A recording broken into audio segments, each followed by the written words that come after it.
Welcome to Research 101. I'm your teacher, Miss Ram, or Mrs. Bads. I'm teaching research subjects for senior high school, particularly Research in Daily Life 1 and 2.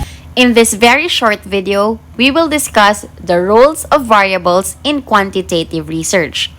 Let's start with the independent variable. It is the variable that is presumed to create changes in another variable. It is the cause variable. Examples of independent variables are the respondent's skills, knowledge, attitude, beliefs, practices, and priorities. These variables are presumed to make an effect on another variable or condition that is being studied. For instance, practices and priorities are expected to have an effect or to cause the changes in a person's level of performance. The performance is dependent on how the person practices or how the person prioritizes things. Second variable is the dependent variable. It is the variable that changes because of another variable or the effect or the outcome. From the word itself, dependent variable, this means that this varies depending on the extent of the independent variable or the causing factor. Samples of dependent variables include performance, ratings, results, outcomes, satisfaction. These things are reliant or dependent on external factors or the causal factors.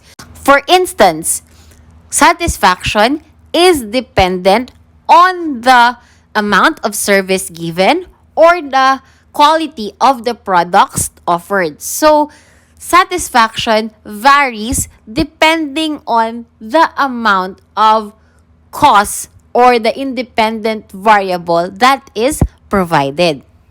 Next is mediating variable, which is the variable that comes in between other variables that helps to delineate the process through which variables affect one another. It explains why variables or how variables affect one another.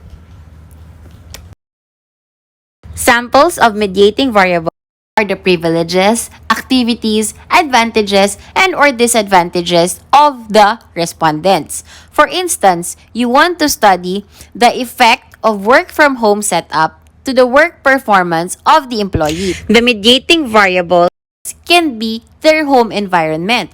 Not all employees have a good home environment for work. They don't have access to the internet. They don't have stable connections. They don't have a quiet environment. They don't have their own room to work. So these things can change the conditions that will affect the variables of the study. Next is the moderator variable, which is the variable that delineates how a relationship of interest changes under different conditions or circumstances.